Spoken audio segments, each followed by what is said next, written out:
welcome to you. You're listening to The Music Business Buddy with me, Johnny Amos, podcasting out of Birmingham in England. I'm the author of the book, The Music Business for Music Creators, available in hardback, paperback and ebook format. I'm a music creator with a variety of credits. I'm a consultant, an artist manager and a senior lecturer in both music business and music creation. Wherever you are and whatever you do, consider yourself welcome to this podcast and to a part of the community around it. I'm here to try and educate and inspire music creators from all over the world in their quest to achieving their goals by gaining a greater understanding of the business of music.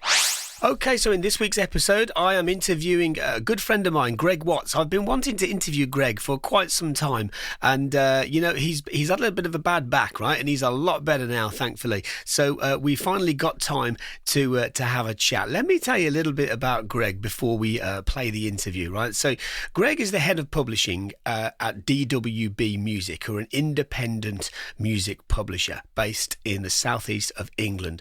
DWB represent a very exciting and talented team of writers and producers who have had numerous hits around the world, including number ones and top 10 hits in Europe, the US, and especially in Asia. They have had millions and millions of sales. The company was founded by Paul Drew, Greig Watts and Pete Barringer, hence the DWB, and they've grown into a very thriving network of music makers whose work includes songwriting and production, music production, advertising music, TV, library music, string arrangements, vocal performance, instrumental work, all sorts of different things. On top of all that, Greig is also, he's a hit songwriter in his own right, and that's what he was doing. That's how he became a music publisher. It's very often a common path for many independent music publishers. He also runs a string of songwriting camps that have produced a lot of hit records. In addition to that, he's also soon to be an author. He's also a fantastic mentor, and there is a thread of warmth and kindness in anything that Greig does, hence why he's so popular. In fact, one of the things that really comes across well in this interview is kind of how doors have opened for him because of the kind of person that he is, Anyway, I will hand over to the interview and enjoy. Greig, welcome to the Music Business Buddy. It's good to have you here. First of all, how are you? I'm very good, thank you. Very good indeed. How are you? I'm all right, thank you, mate. It's we've not spoken for a while. It's good to talk to you. Yeah. I've been missing in action. You have. You've been. Well, you're always a busy boy, but you've been missing in action. But but you're feeling better now, right? Yeah. No, it's just like I had this back, which is kind of meant I can't walk very far for about 18 months, and now it's all fixed. I did some surgery, had a month off, which was amazing, having a month off afterwards, because creative brain came into action once I had a couple of weeks rest. And then now I feel like a new man. 50, I turned 50 this year, and I feel like a new man and like I'm starting all over again and ready to go. Good for you. Wow.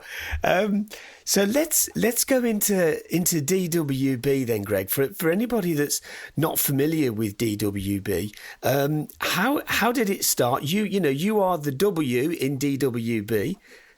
For anybody that I am the middle W. Yes. So how did it start? So Drew, Watts and Barringer were a writing team originally. Pete Barringer, Paul Drew, myself. Probably back in about 2004, 2005, we met, co-writing together. I started writing with Paul. Pete started writing with Paul, and quite famously, Paul tried to keep us apart because, for various reasons, I think Pete swore a lot and didn't think I'd like that so much for some reason. So eventually we got together as a three and started writing together. We were working for another company at that point, a record label, and I was setting up a publishing department for them. Then we left them and kind of set up DWB Productions and publishing from that point. So really, based on our writing, we were becoming successful in places like Belgium. And then we were so successful in Belgium, we couldn't cope. And we had to think, well, how do we find other writers that could do this? And we were like, we've got co-writers, why don't we start publishing them? So it kind of developed into publishing. Then we found the Japanese market, which was kind of right at the very beginning of anyone from the Western market going into Japan. So we were very lucky. And it's just grown from there into full-blown publishing house. Pete still writes every day, is in there now, writing, producing. Paul's actually left. We're not, with Paul last year. We parted ways, not for any animosity or anything like that. He just got a bit bored of writing songs and wanted to do other stuff. He does guitar. He does something called the Studio Rat. He does guitar and equipment reviews and things like that. I knew he was doing a bit of that. Writing songs. Yeah. So me and Pete decided to keep DWB. Thought it was a brand we built up in a sense. So we've carried on, still doing lots of writing. I do less writing now. I write books now. I'm on my second book. I haven't released the first one yet, but I'm on the second book.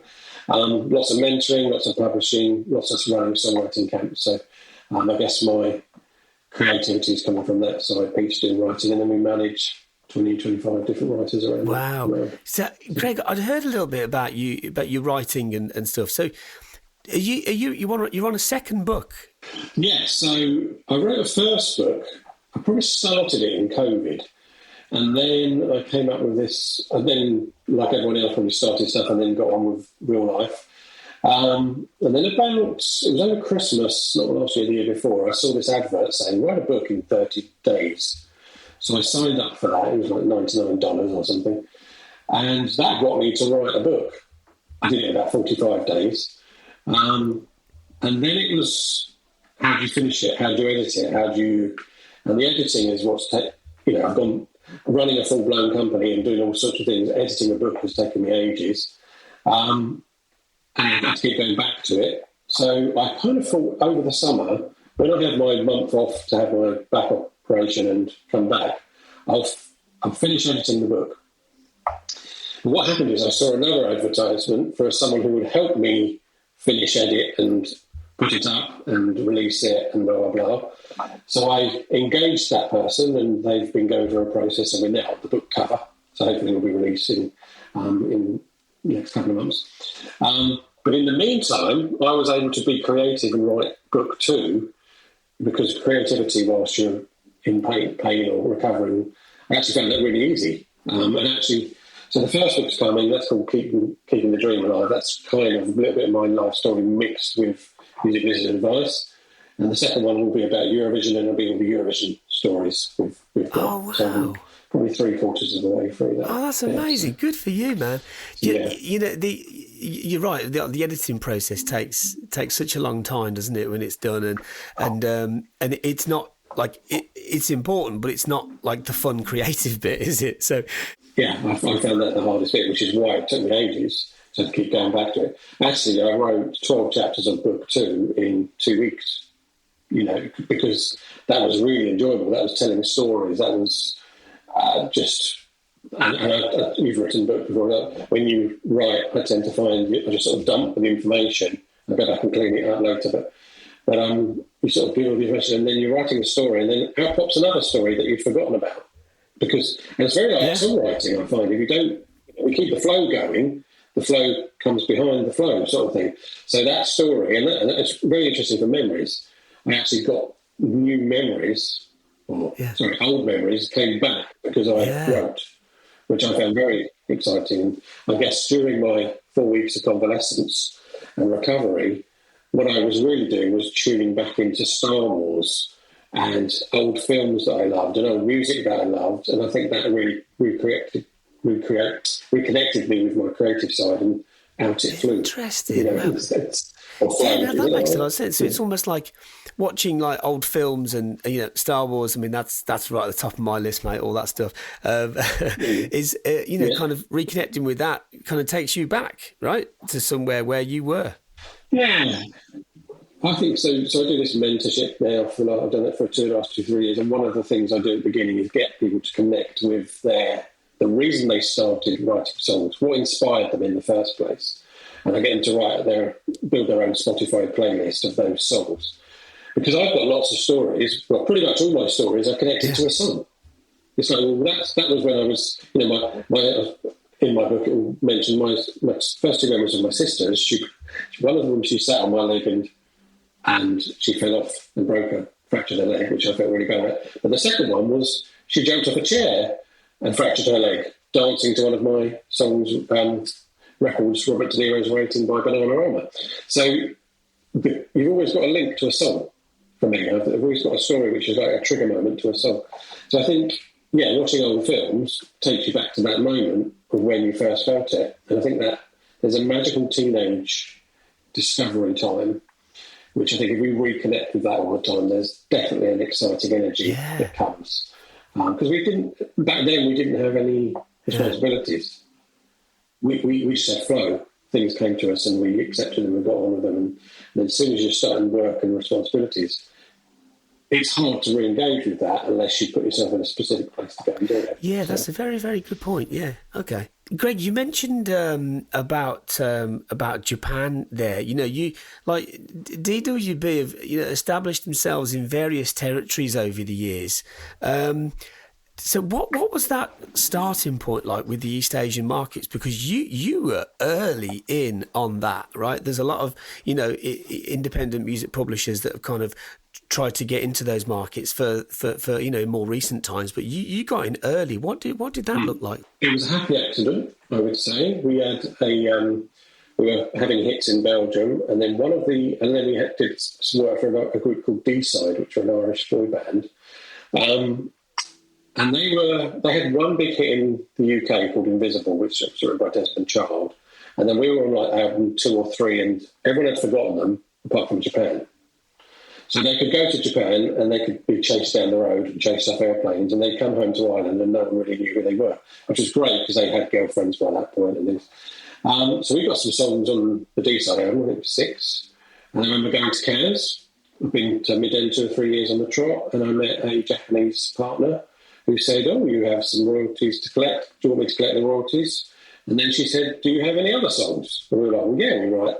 We were aiming for things like B-Side, Backstreet Boys, that sort of stuff. Boom. It was like, actually we met someone else who was just about, he was just about to launch his company, which was basically bringing in Western music and making a hybrid with the Japanese top lines. And I remember sitting around a table, and there was us from the UK, there was Roasting House from Sweden, there was TG from Denmark, there was probably GL from Denmark as well. There was 2 or 3 companies, plus we're the only UK. And he was talking about this idea that he had. And then within 2 or 3 years, we just exploded. All of those companies were hit after hit in Japan. And really, because we were first there. So we've noticed over our many years now of DWB, that was a happy accident. And in a way, we got into Eurovision, slightly happy accident as well, because we were looking maybe somewhere else.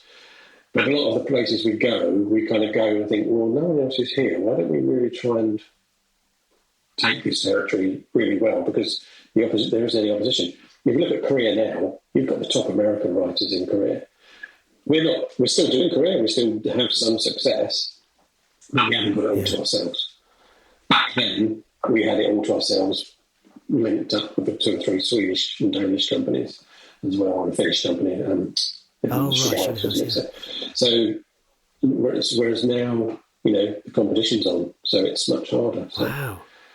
I think go to the place where it's not always as hard, because there's not as much competition. Yeah. Well, you certainly made that. You've had so much success over the years in East Asia. I mean, some really, really big monster hits.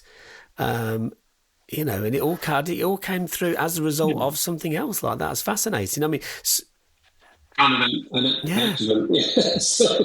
But also following up. Often, a lot of the things that have happened for us is I've gone somewhere and I've followed my nose a little bit and found some business by accident. But it was if I hadn't have gone, I wouldn't have found that. We were actually, I think it's between about 2010 and 14, we were the leading UK independent publisher in Japan. And there's 3 guys, basically. So that's quite big. Wow. So looking back, we were very, very successful at that point, and it really helped. I remember going to a meeting with Psycho and them sitting us down and saying, they were interested in songs of Westlife. But then they sort of said, so how much money are you making from these Japanese releases? Odd question. I kind of think, what was that about? But they were interested. being interested because the market was starting to grow. We were number one in the world with the Japanese releases as well. Because 1 week they'd sell 1 million copies. The next week they'd sell 50,000.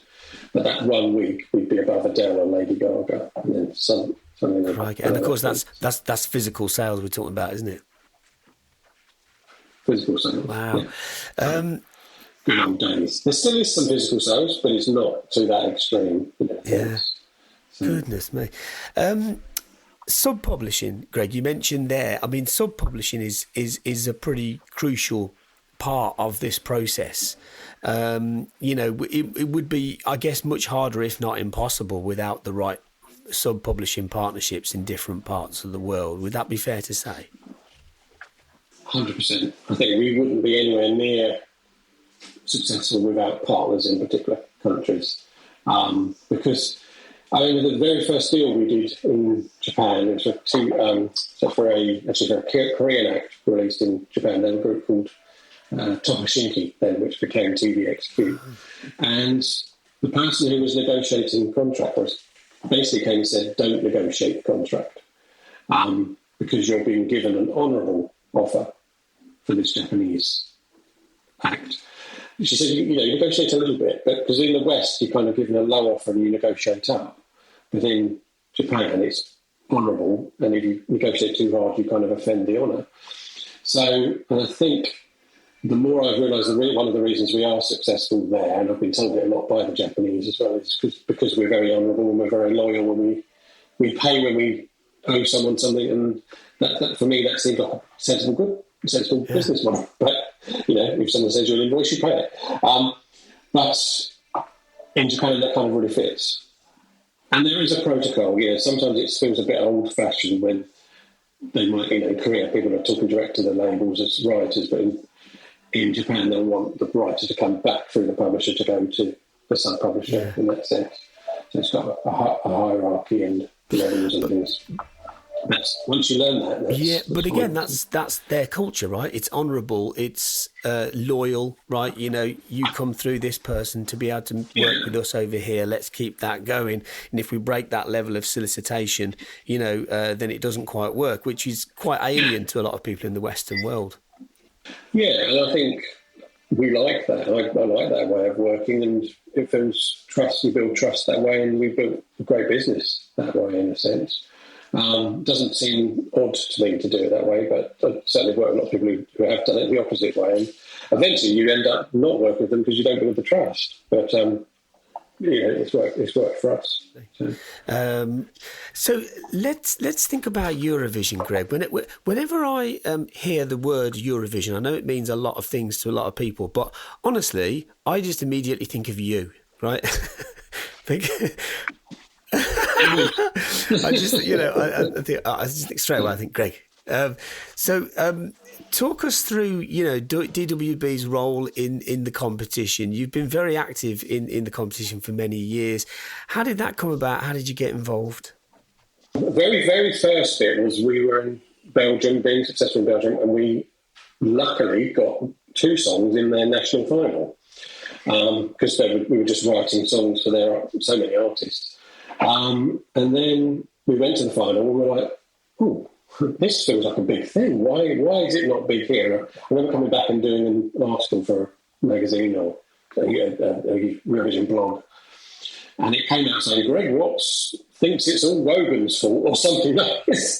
Get rid of Wogan, And I liked Wogan, but I felt the way he made comments about Eurovision made it kind of cheesy at home, and Graham Norton followed for quite a few years. It meant we, as a country, didn't really respect Eurovision, yet lots of other countries did. And then a few years passed and we forgot about it. And then we were back in Belgium, strangely, on a Japanese camp. And we watched Eurovision at the end of the camp. And I really took note that the Japanese were fascinated. The whole of the other countries, the Danes, the Swedes, everyone was fascinated. The Brits all went back to their rooms. And we watched it, and we were quite well known for J-pop camps at that point. I remember being on the messenger to Pete, and I watched A Million Voices, the Russian one at that point, and also Mons. And we kind of said, well, why don't we do a Eurovision camp? We just use the model. Because we were really inspired by it. Within a couple of weeks, I was in Midden again. Midden, great place to connect. Met one of the publisher of A Million Voices, said, can you send your writer to a camp? August, we were hosting a camp with 35 people from around Europe. From that camp came our first Eurovision entry for Norway. So, and then we just carried on the formula. The next year we got 2, Poland and Czech Republic. The next year we got 1, another Polish one. In the meantime, we've met Hugh Goldsmith, who was a UK A&R, and we were starting to do quite a lot with him, and we've got 3 in the UK final. I mean, I went from kind of the BBC not even opening an email or to Hugh suddenly opening the door. We were running camps for him, and we had 7 songs out of 12 in 2 years back to back. We didn't win, but then Hugh left, and he recommended me to the BBC as, well, Greig could be a good music consultant. So in 2018 for 2019 year, I was a music consultant for the BBC, which was the steepest learning curve, but it was also the door opener, because everyone around the world suddenly was sending me songs for Eurovision, because I was the UK one picking the songs. So it grew our reputation massively at that point. Then we had COVID. Then we didn't do very well. Then we had COVID, then it kind of dipped a bit. But then we had quite a few more. We picked up the Eurovision camps again, and we've now had 16 entries in 10 years. So we've become well known for doing Eurovision. Again, it was a market that in the UK no one cared about. So I was like, well, let's go there because we can wrap up. Actually, since Sam Ryder and since we hosted, people are much more interested. We saw it as a competition you could launch artists across Europe. So the first year I was there, Justin Timberlake was there as the interval act. And he knew full well that if he's on a show that shows 250 million people around the world, his song's #1 the next day. And it was. So the record labels are now, I think since Maneskin became so big that they, in America, they don't even know it came through Eurovision. They're just a massive act. But record labels are now thinking, okay, we can launch our acts through this, even UK labels, which is why we're getting usually a higher calibre of artist enter. But lots of the other countries taking it very, very seriously. And, if you launch in France and you've got no way out of France, Eurovision could be a long way out of France, or it could be just Belgium, Holland, 2 or 3 other territories. But it does change your career, because suddenly you've got more gigs, you've got wider scale. So for us, it's a catalyst. Opens the door to places. The first entry in Poland, Cassia Moss, 2017. Within a year, we had several #1s in Poland, several artists doing our acts, so doing our songs. Nothing to do with Eurovision, but I see, into that territory. Yeah, okay, wow. And do you ever come across any barriers, such as, so I know certain countries, is it true that there are certain rules about, you have to have X amount of percentage of the writers from that country, or does that differ quite a lot between countries? Differs between each country, and it changes each year. Latvia, for instance, is probably one that you might know. But they've gone from, I think it was 66%, they're down to 51% this year, I think. Oh, really? Okay, yeah, I knew that. Latvian composers or lyricists. Yeah. Swedish, you have to have one writer on who's Swedish. Some people, Swiss, in a sense, they would prefer a Swiss writer or a Swiss artist, and Norway's the same, but they do accept, if they get the international winning Eurovision song, they'll probably will accept it. But each country has a different rule, and it has changed last year. This current year, 2025, I can't remember what percentage it was, but it was a very high percentage of countries performing in their own language, which was 5 years ago 2 or 3, in a sense. So it's harder to get in English, in a sense, because countries do, I don't know if Poland did it, but Latvia definitely did it in Latvian. Yeah, I remember they did, yeah. So you're up against that as well. But yeah, I guess that's just a cultural shift as well in recent years, more on Netflix, there's more films with native language rather, so I guess that's just a thing, isn't it? But that's really, really interesting. So you kind of, you use Eurovision as a tool to give an artist a leg up just as much as, an independent music publisher that's looking to plug songs. It's kind of both of those two things.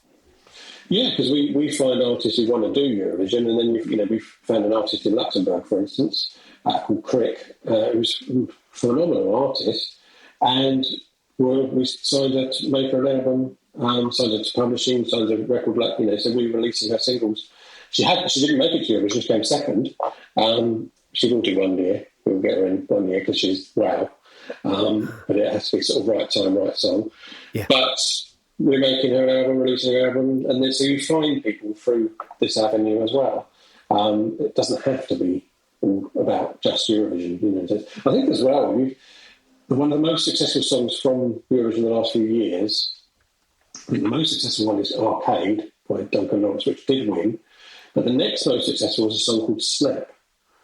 And I can't remember which country it was. It was an Eastern European country. But it finished between 19th and 21st. But it's gone on, it's had over 1 billion streams.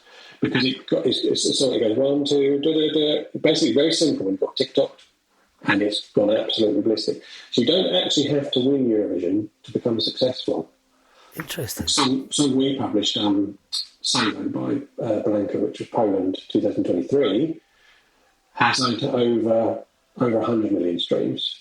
It was a hit in Poland, but that's one of the biggest ones in Eurovision history, I think. I think, again, it finished 17th, 18th, but it streamed really well, and it Spotified really well, and it TikToked really well, and there's been loads of usage. We had 2020. We had a song called Cleopatra, which did make it to Eurovision, but then didn't because it got cancelled. And then this year, the Swiss decided to put on 4 or 5 of the songs that didn't make it because of COVID. So we were on one of the semi-finals, and that has been TikToked all over the place since. Has it really? So, again, I'm not sure how much money it's going to make us, but it's going to make someone some money because I was looking at it the other day, it was 30 million likes, millions of comments, because it's been used in makeup ranges and things like that. So if you get the right song in the right place and then you own the master as well, you can actually also earn quite a lot of money from it. But also, as that artist who did Snap, again, it was something like Lithuania or Estonia. There's no way she was coming out of that country without Eurovision. And Eurovision was one spark, but then it led to this TikTok spark. Yeah. Wow.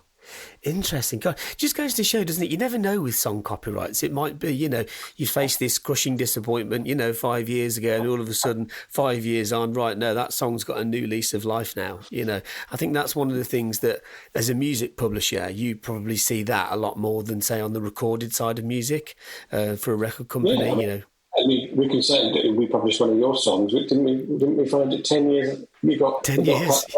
10 years after. Yeah. So it just shows you your catalogue can sit there and suddenly comes off. I remember being told by Japanese partner, don't do any reggae. Japanese don't write reggae.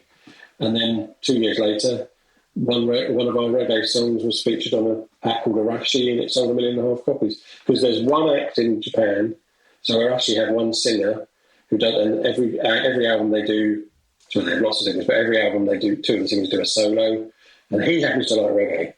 So we just got lucky. Sometimes it's just everything aligns and other times you have everything aligning and then something that doesn't. So you just have to go with the flow of it all. The rules are there to be broken, aren't they? Yeah. There was 10 years, but I had one which was about 12, which was also similar, just found in the catalogue, got cut, and it was just like, wow, that's a nice surprise. So you never know. Wow. That's fascinating.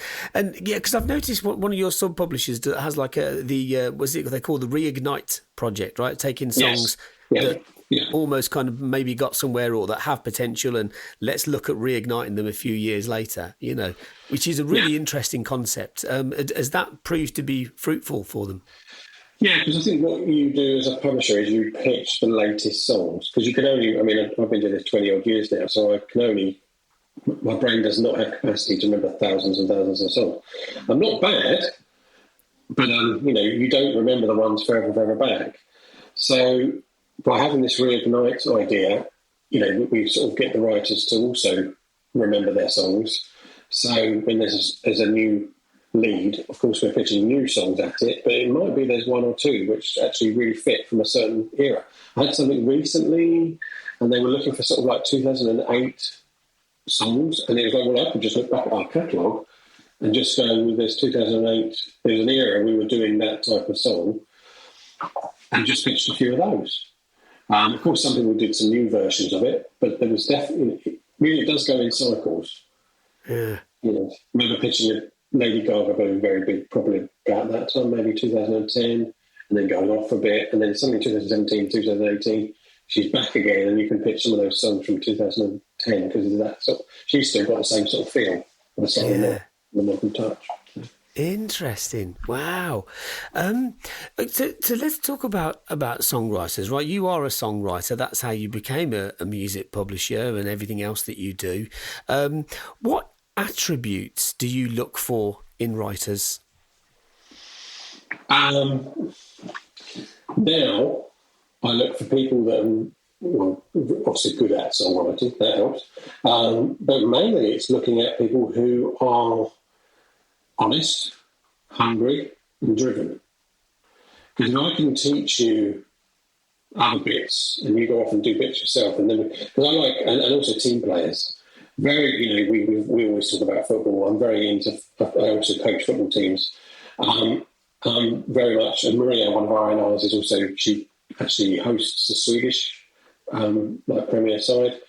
She's like a TV host for them, and also grew up in a football team, girls football. So we see our publishing roster as a football team. We don't want 12 strikers. We need 2 or 3 strikers, some defenders, some midfielders, but they all do need to be team players. They all need to help each other in order to push in the same direction. I believe very much winning as a team is much better than winning on your own. Actually, losing as a team is better than winning on your own. I've been on occasions where I've sat in a room and I've won a national final, and it's like, well, who am I celebrating with? Whereas when I've lost it, you're commemorating and you're saying, we've been along with the journey. At least it's not as fun as winning, but actually I've got people to be with to celebrate the actual journey we went on. So I guess what I'm looking for, team players, hungry, driven, obviously people that also kind of business-minded and watch the market and know how it works. That bit can be taught, and that's what we do a lot in the mentorship. I don't teach people how to write songs. I turn them from looking at, they've got a really good song there's no market for, to where's the market for that song, or can we write songs for a market? Once people were doing that, I did a course called Business of Writing for Eurovision this year, and it was really good because it felt afterwards I'd equipped a whole lot of people to go and do what I've been doing, which is going and finding artists and doing this. And then, so suddenly people are coming back to me and going, well, I found this artist, so the net spreads. When you've got team players and people who come back to you and just, you can build them up. You don't need to give them everything. Mentorship at the beginning, I think you're giving a lot.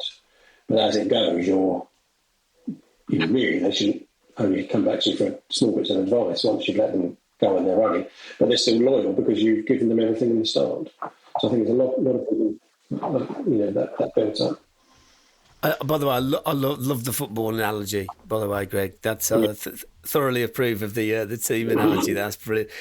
Well, actually, you've actually alluded to the final thing I wanted to ask you about, Greg, which is your mentoring. I think that sometimes in the music industry, the mentoring process is often either overlooked or lacking in certain key areas. Like one of the things that I often ask emerging songwriters is, what is your expectation of, let's say, a music publisher, and they might say something, feedback.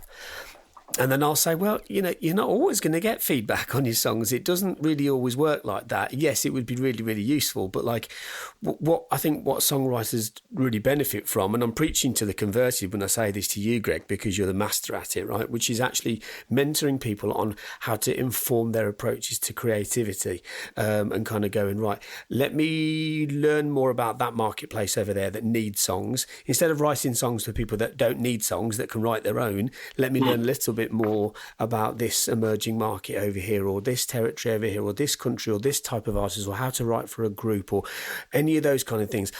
You've started a mentorship program and it's already started producing some really good results. So I wanted to congratulate you for that, Greg. So I think it's a really, really, really cool achievement. Will you be doing more of that in the future? Are there opportunities there for people to learn from you? Yeah, so we do. Actually, we started it just over 3 years ago now, and I've done 11 rounds. We're on the 12th round starting next week, September. And I find it probably the most rewarding part of what I've ever done, in some senses, because I guess I learnt, 10 years ago, I did a strengths finder thing, and I learnt not only am I a communicator and this and that, but my development skill set was like, wow, okay, so I'm at my best when I see someone develop, and I'm developing them. That's why I've gone into football coaching, and why it makes sense. So, because I'm happy doing it. So we've done it, and we've defined and refined it, I guess, over the 11 goes. There's been 93 people go through it now. We try and get sort of 6 to 9 people at a time, so there's like a journey for 3 or 4 months together. But that's going to continue until I think it isn't needed anymore. But I think it feels like it's always going to be needed. And one of the things I kind of realised is people forget coaching is really important, and I have, they have a coach for going to the gym, a gym instructor or someone, and it's about accountability. And the biggest thing is about, are you accountable? So I did physio for my back. I was very good. I did my physio most of the time, apart from when I went back to work and wasn't quite as good as it, but still good. And unfortunately, he signed me off on Friday. I say unfortunately because actually I needed the accountability. I was doing it, and I noticed already I've dropped doing it as much. So by having a coach who says, "Are you doing it?" And my sister's a great example of this. She had a fitness coach, and she was always sort of ringing up saying, "Yeah, I'm not coming today." And then he moved in next door to her. So when she rings up and says, "I'm not coming," he comes and knocks on the door and says, "Are you sure?" So having a coach to just kind of push you and say, "I'm here, and have you done this, and have you done that?"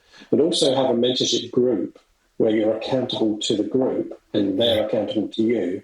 We see people go from writing 2 songs a year to writing 60 songs a year because they're suddenly in this momentum where it's like you've jumped in a running water and away you flow. So, and actually some stop at the end and disappear. Most carry on, but the ones that disappear, you think, why did you come in this flow of river, get loads of stuff and then disappear? So some people just do that, but actually the majority stay and you do something else. But the majority stay and connect and keep in the flow, and it actually becomes easier to do it because first course I did I had 9, and then who could I put them with? But now I can still use the people from the previous courses who are still looking for co-writers, and you've got all these people to connect with, and if I haven't a producer short, I've got someone from course 7 that I can bring in.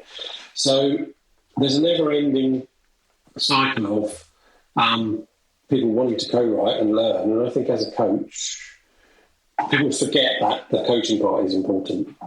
When I do see it work, when I see people really like it and go along with it, I think I see it work properly.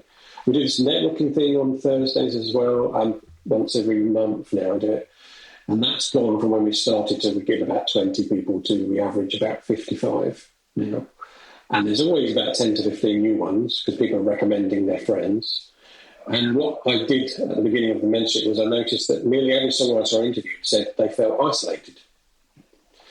So all I needed to do is go, well, I'm a connector. let's get this isolated people and put with some more isolated people, and suddenly they're connected. So the networking has grown. People come in and go, I'm coming back to this because I feel connected to everyone. That's so nice. Well, I think as songwriters, connection is one of the... And I think I was going on songwriting camps, and I remember going to camp we do in Spain, Las Negras, coming back feeling very, very connected, but almost then like, oh, now what? I don't feel connected. Well, and I learned just need to keep connecting with the people, even if it's online or whatever. But I think as songwriters, you need those connections. You need the spark from someone else. You have a dry day, you go in a room with someone else, they're sparking, suddenly you're not drying, vice versa. You do it on your own, it's really hard to just sort of sit down and come up with something. Yeah, I think especially when there's an intermediary like your good self that, because invariably you might have those moments you go, oh, she worked really well with her over there. But they don't know each other, so let's do. And that's one of the hallmarks of being a good music publisher, right? Is that ability to kind of connect and go. What happens if you guys spend some time in a room? What could you come up with? Yeah, that's what. Again, I watching when I was in Spain doing the camps, people are saying, "Well, how did you know to put us two together?" And saying, "Well, last night I was at dinner and I was watching you two have this amazingly deep conversation, and it was very simple. You've just connected. You don't need to explain yourself in the morning." So those song camps, really, we have a smaller one at the end of our mentorship where they come and they all stay in the house for 9 of them stay in the house for 4 or 5 days. But they also had a video journey where they've got to know each other for 90 days. So by the end of it, they're like best friends. And actually they want to work and be in a team together. And they don't have to sit and explain about their story in the morning to write a song because they're connecting over dinner, they're connecting over breakfast. So it's very simple. I had quite a major publisher, or a big publisher, approached me a couple of years ago. Me and Maria had a meeting with them. Halfway through, they said, "Can you explain to us how you do? How do you create sessions for your writers?" And we kind of sat there and looked at each other and went, "Isn't that just what you're supposed to do as a publisher?" But publishers have gone so much into admin, they've forgotten how to be creative. And this for me actually. In Las Negras, towards the end of, I've been doing it for 8 years, people are like, "Why don't you write at Las Negras?" And I'm like, "Do you know what? My creativity is from making the teams, from inspiring them in the morning, and then someone comes up with Cleopatra. You can hear what you've been saying during the songs. So creativity isn't just sitting down and writing. A lot of creativity is, at the end, I can say 8 teams today, and 6 of them worked really well, and a lot of that was because I was thinking about who to put in the right place. Some of the best teams you put in and think, how on earth did that not work? Just the people in the wrong place, the wrong day, mindset that day. But generally, it's just as creative coming out going, wow, things worked, and I'm the catalyst, and that's it. That's brilliant. I mean, I've seen you in action, and you're a master of it, mate. You really are. It's really interesting to hear your mindset towards it all. Greig, thank you for joining me here today. Good luck with absolutely everything that you're doing for yourself and for other people. Much appreciated, man. Thank you for having me. Fantastic. I really enjoyed talking to Greig. I always enjoy talking to him. But it was really nice to kind of just hear his perspective, right? His mindset on his approach to work. I mean, one of the things that also came across, I think, in the interview was, quite how modest he is. He talks about luck and whatnot. But one of the things that I've observed in the music industry over the years is that, luck is one of those things that happens as long as you put yourself in a place where it can happen. And Greig's been all over the world, right, making things happen and connecting people. That's one of the ways in which DWB have had so much success over the years, is his ability to be able to piece people together. He's also very, very, very good at bringing the very best out of people. So anyway, that's Greig. Now you know who he is. Now you know who DWB Music which is good because there's another episode coming up very soon, which features an interview with one of their new A&Rs that works in the K-pop market. So that's an episode that's coming out soon as well. But until then, I hope you've enjoyed listening to Greig. I hope you enjoyed the interview and feel uplifted from the things that he shared. Okay, until next time, everybody, have a great day and may the force be with you.